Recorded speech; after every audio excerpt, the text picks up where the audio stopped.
आप सभी शिक्षकों का स्वागत है स्टडी विथ राहुल 247 पर। आप सभी सक्षमता परीक्षा 3 और 4 में पास होकर के योगदान दिए और वेतन का इंतज़ार कर रहे हैं। बहुत शिक्षकों का वेतन आ भी रहा है लेकिन कम आ रहा है। ऐसा क्यों हो रहा है?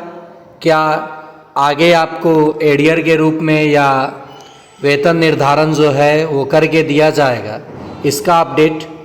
रहा बात सक्षमता परीक्षा 5 के जो भी शिक्षक परीक्षा दिए हैं, 5 में सम्मिलित हुए हैं, वे सभी इंतज़ार कर रहे हैं अपने रिज़ल्ट का।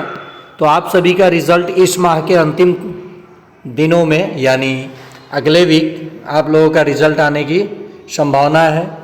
उसके बाद आप लोगों का काउंसलिंग, तब योगदान, उसके बाद फिर वेतन, माने प्रक्रिया लंबी चलती है ये बिहार सरकार में। अभी आप लोग सक्षमता परीक्षा 3 के ही शिक्षकों का देख लीजिए, एग्ज़ाम कब हुआ, पास कब हुए, और अभी योगदान के बाद अप्रैल, मई, जून, जुलाई चल रहा है। अभी तक 90% शिक्षकों का वेतन नहीं हो पाया है और 50% शिक्षकों का अभी तक HRMS भी नहीं बन पाया है। ऐसे में लापरवाही किया कहा जाए या फिर जानबूझकर देरी किया जा रहा है ये कहा जाए। ठीक है, ये विभाग, बिहार सरकार शिक्षा विभाग की ओर से मैं रिक्वेस्ट करूंगा कि तमाम शिक्षकों को ध्यान में रखते हुए जल्द से जल्द त्वरित HRMS पे कार्रवाई करते हुए बनवा करके शिक्षकों का वेतन जारी किया जाए।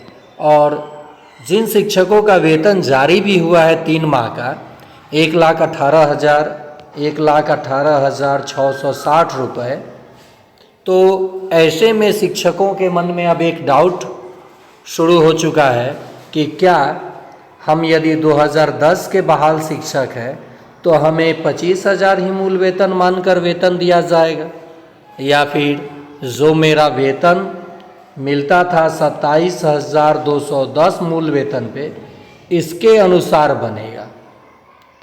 या फिर बहुत सारे शिक्षक ये भी सोच रहे होंगे कि 1 अप्रैल को हम योगदान खर्च दिए हैं, 1 अप्रैल 2026 को योगदान किए हैं, तो हमें जुलाई वाला इंक्रीमेंट मिलेगा कि नहीं मिलेगा। तो यहाँ पे मैं आपको बिल्कुल स्पष्ट करना चाहता हूँ कि ये आपको नहीं मिलेगा। आपको यही जुलाई वाला इंक्रीमेंट ना मिलकर आपको इंक्रीमेंट जनवरी में मिलेगा। तो ये भ्रम हटा दीजिए। अगर कोई बता भी रहा है कि आपको ये मिलेगा तो ये बिल्कुल फेक है, क्योंकि योगदान के जस्ट 2 या 3 महीने बाद आपको इंक्रीमेंट का लाभ नहीं मिलता है, बल्कि 6 महीने के बाद मिलता है। ठीक है, तो इसमें आप स्वविवेक से सोच सकते हैं आपका इंक्रीमेंट जुलाई में ना लग करके कहाँ लगेगा, जनवरी में। यानी प्रतिवर्ष अब आपका इंक्रीमेंट जनवरी माह में लगेगा। तो देखिए, मैं ये वीडियो क्यों बना रहा हूँ ये वेतन को लेकर के, ताकि आप अपना एरियर के राशि प्रति माह का डायरी में लिखते जाइए, और जब एरियर भुगतान की बारी आएगी, फॉर्मेट अगर मांगा जाता है भर करके कि आप बकाया राशि प्राप्त करने के लिए फॉर्मेट भरिए, तो आप आसानी से भर पाएँ। तो अभी सभी लोगों को जिनका भी वेतन हुआ है सक्षमता 3 और 4 के शिक्षकों का, मैंने मैक्सिमम लोगों का देखा है कि 25,000 मूल वेतन मानकर हो रहा है। तो बेसिक पे अगर 25,000 होता है तो DA 60% के हिसाब से 15,000 होता है, HRA 5% के हिसाब से 1250 होता है, और मेडिकल सभी को 1,000 मिलता है। कुल ग्रॉस सैलरी इनकी बनती है 42,250।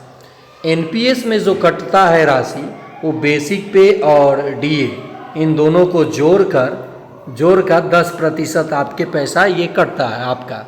तो जब ये जोड़िएगा आप लोग तो 40,000 का 10% 4,000 NPS में जाता है, तो 38,250 रुपये आपके अकाउंट में आना चाहिए। लेकिन यहाँ GIS 30 रुपये काटा जाता है। ये पता ना क्या चीज़ का काटा जाता है, इस पर भी मैं जानकारी दूंगा।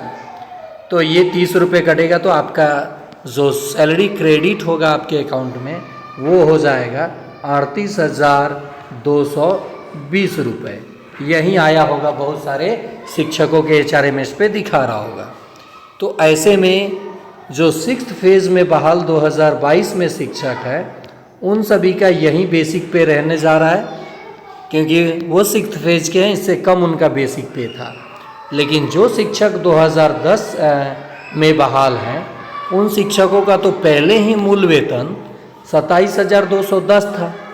तो उनका इसके अकॉर्डिंग देखिए वेतन कितना बन रहा है। डीए 60% के हिसाब से 16,326, एचआरए 5% के हिसाब से 1,361, मेडिकल भत्ता 1,000, मेडिकल भत्ता क्या मिलेगा 1,000, यानी कुल ग्रॉस सैलरी बनेगी 45,897 इसके अकॉर्डिंग जो ये वेतन निर्धारित होगा। और इनके एनपीएस में 4,354 रुपया कटेगा और इनके अकाउंट में क्रेडिट होना चाहिए 41,543। ठीक है, अगर इसमें से भी आप माइनस करते हैं 30 रुपये तो माइनस करके अब आप इस 38,220 41,500 अगर 30 माइनस भी करते हैं आप लोग, 30 यहाँ पे माइनस भी करते हैं तो 13 आएगा। उसमें से ये 38,220 घटा लीजिए, जो राशि आ रही है वो आपकी एरियर के रूप में जा रही है, यानी जमा हो रही है, कर्ज जा रहा है सरकार के पास। अब निर्धारण के बाद कितने महीनों के बाद निर्धारण होगा, क्या इसी पे वेतन मिलेगा, तो आप लोग लिखते रहिए। और ये मैं दोनों क्लियर कर चुका हूँ। यदि कोई किसी ज़िला के अब कोई शिक्षक हैं 2010 के या उससे पहले के बहाल, तो आप लोग क्या करेंगे कि अपना वेतन बताएंगे कितना आया है मूल वेतन मानकर और कितना आपको मिलना चाहिए। रहा बात एरियर वाला, मैंने स्पष्ट कर दिया है। और यदि आप चाहते हैं टेट या सीटेट जैसे परीक्षाओं की तैयारी करना तो कनक क्लासेस पर मैं प्रतिदिन शाम 7 बजे और रात 9 बजे क्लास प्रोवाइड करता हूं, जिस पर आप इस चैनल को सब्सक्राइब करके जुड़ सकते हैं और क्लास का आनंद ले सकते हैं।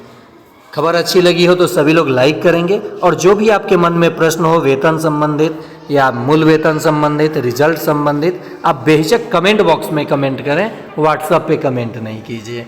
इसमें कमेंट कीजिए, मैं सभी लोगों का कमेंट देखता हूँ।